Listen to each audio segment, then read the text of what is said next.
Welcome to another episode of R&R Living Life. The following is a collection of photographs for our family and friends to show what we have seen, what the country was like, and hopefully show some of the distances we have travelled.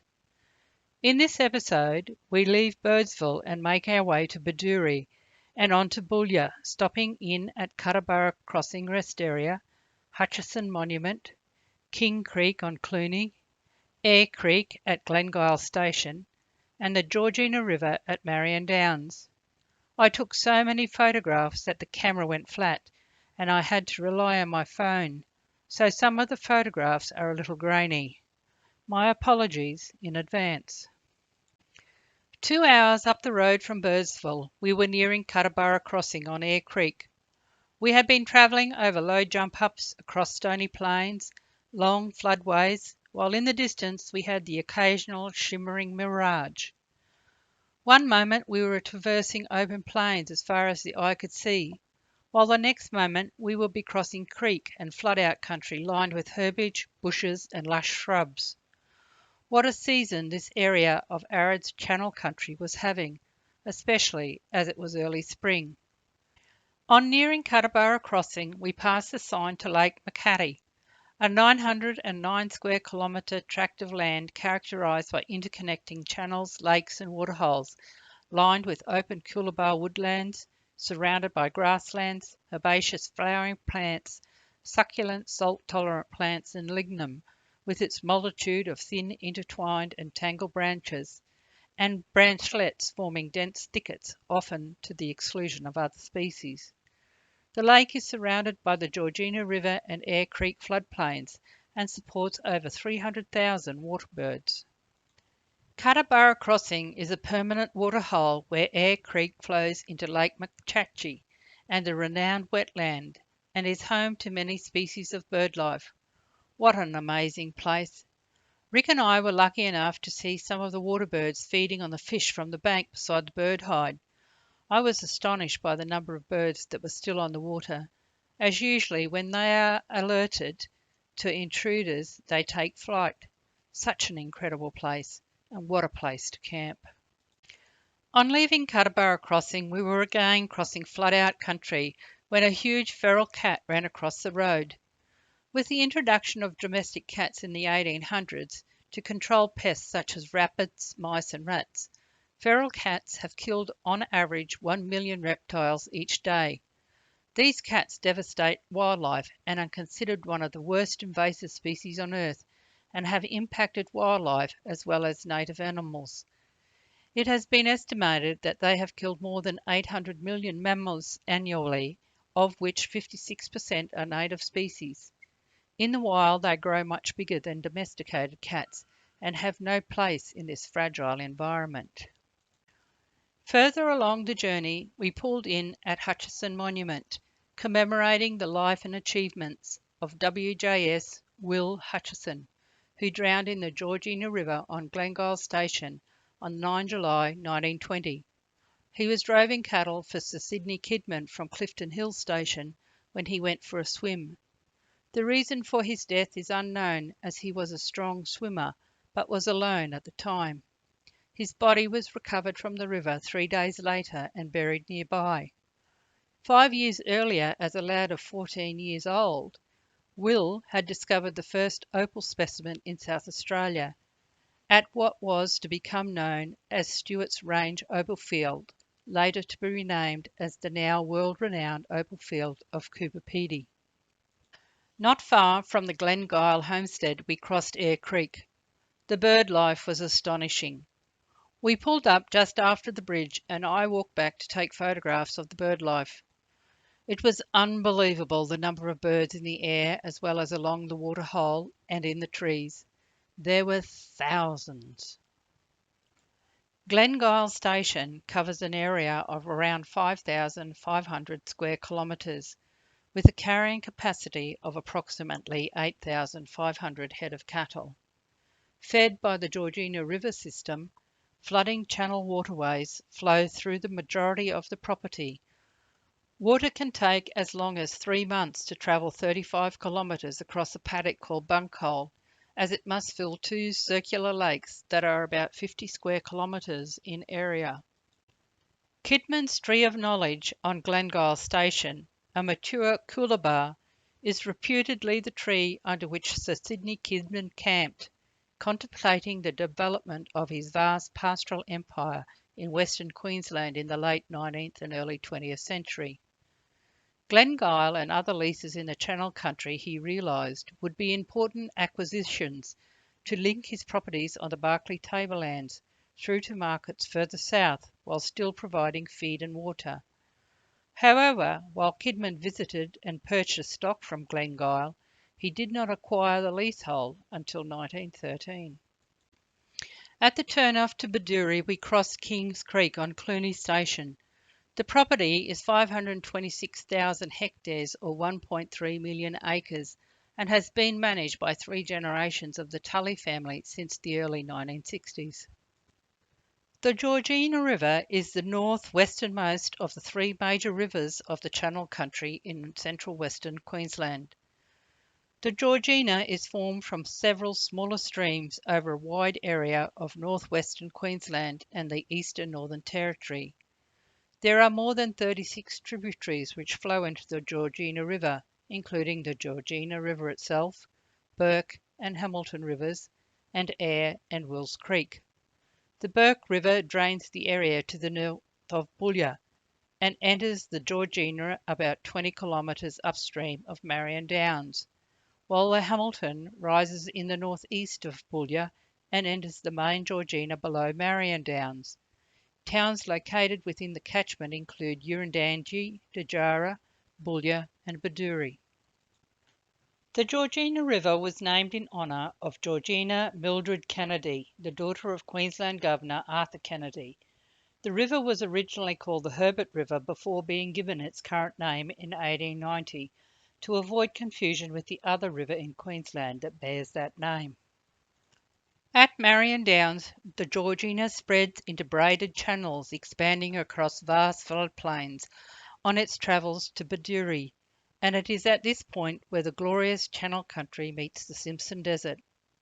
The Georgina River catchment stretches across four local government areas including Cloncurry, Mount Isa, Boulia and Diamantina, before making its journey across the South Australian border to Lake Eyre. Together, the Georgina River and Eyre Creek systems drain an area of approximately 210,000 square kilometres. Very little rainfall is needed to bring the country to a standstill. Following flood rains, the main channel fills fairly quickly and then spreads out into the neighbouring channels and watercourses for kilometres on either side. In the event of severe flooding, the Georgina can vary in width in the upper reaches from 15 to 20 kilometres, and in the lower reaches it is estimated in some sections to be 25 to 30 kilometres wide.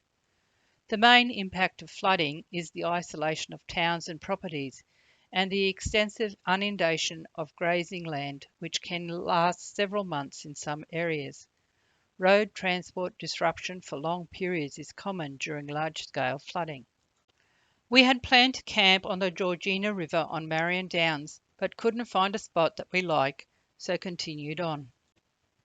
Marion Downs Station, around 3.1 million acres, with the homestead being one of the westernmost homesteads in Queensland, operates as a grass finishing property on mixed country, with land that varies from floodplains, approximately 45% of the property, to open rolling downs vegetated with Mitchell and Flinders grasses, and 10% sandhills desert country of the Simpson Desert along the western boundary. Historic Bedourie, with a rich past, boasts a population of around 300 residents and 14 stations in the district, is perched on the edge of the Simpson Desert in southwestern Queensland. This region makes up one of the world's most fragile and unique desert ecosystems and is teeming with amazing flora and fauna. Bedourie is the administrative centre of the huge 95,000 square kilometre Diamantina Shire, or 6.3% of Queensland, with the major industries being beef production, tourism and mining exploration. Bedourie was a major watering and rest stop in the 1880s, for drovers moving cattle from the Northern Territory and northwest Queensland to the customs collection point in Birdsville, 200 kilometres to the south. One of the first buildings built in Bedourie was the mud hut, which was constructed from mud collected from Eyre Creek in the early 1880s. It is believed that the mud hut may have operated as a Cobb and Co rest stop due to the remains of a horse yard found out the back and an old horse trough found in the bed of Eyre Creek. The Royal Hotel, once owned by Sir Sidney Kidman, and the original police station with stands at Ethbucker Station are the only other buildings built from the 1880s. Bedourie is also the birthplace of the world-famous Birdsville camp oven, born out of the necessity under a tree during the 1920s by a tinsmith. The Bedourie camp oven was constructed for the drovers and cameleers who were having problems with their outback cookware. The cast iron ovens they carried were cracking and breaking under the harsh conditions of the outback.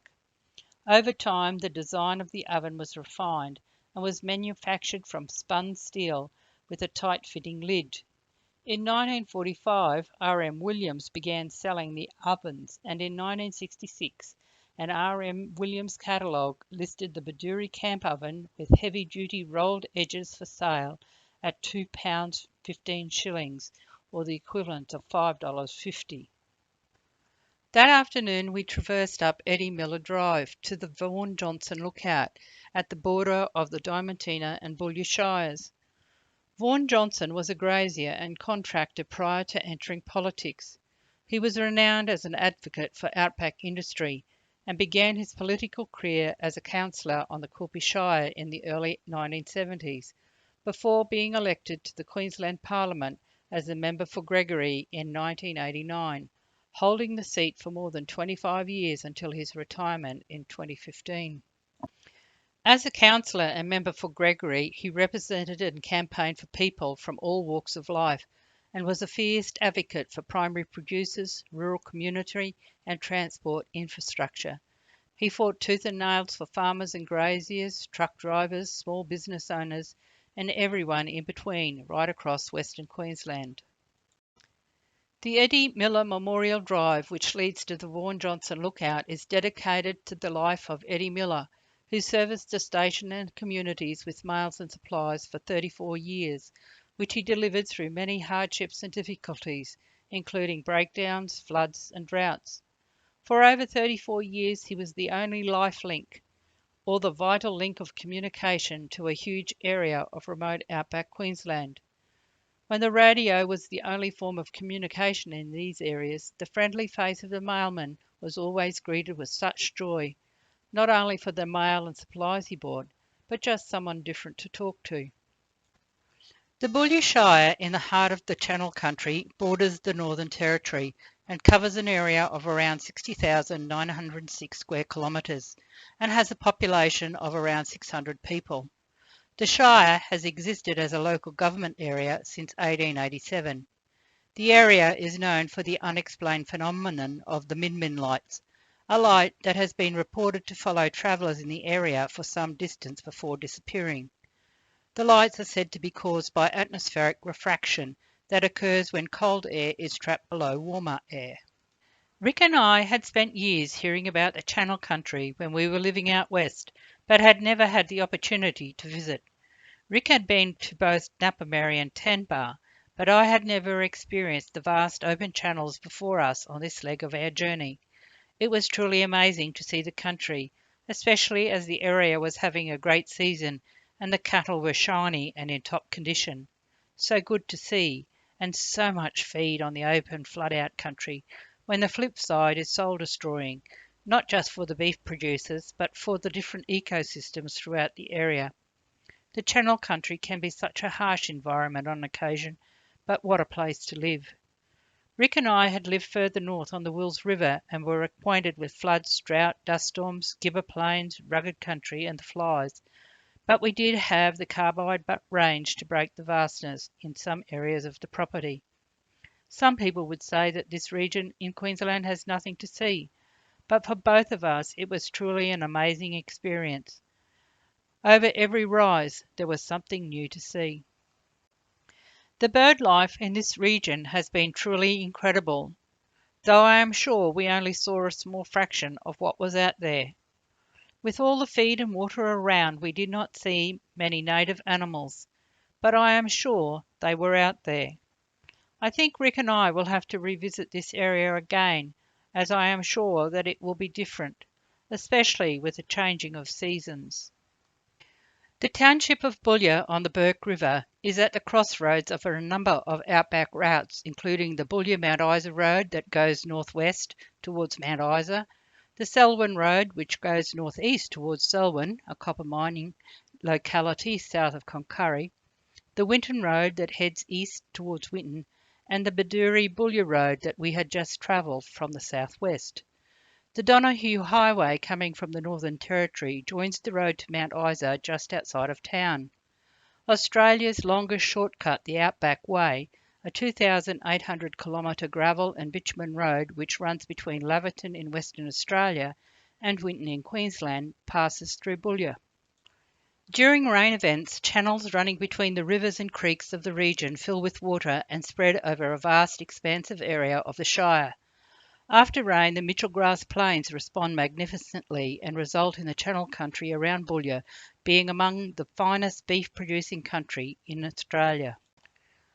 When Boulia resident James Edward Jones built his stone house in 1888, little did he know that it would become one of Western Queensland's major attractions, situated inside the Boulia Heritage Complex, which also houses farm machinery, wagons used in the area around the turn of the century, a historic hospital, dental machinery and tools, Indigenous artefacts, early pioneering history, and 100-million-year-old fossils of marine reptiles, which were abundant in the area when it was an inland sea. Boulia boasts a plesiosaur fossil which is 80% complete and is among the world's best discoveries. I hope you have enjoyed this episode. Join us next time as we venture east to Winton, check out dinosaurs, enjoy the Winton Festival, and head towards Longreach. Take care and stay safe. Cheers, Rick and Rosemary. R&R Living Life.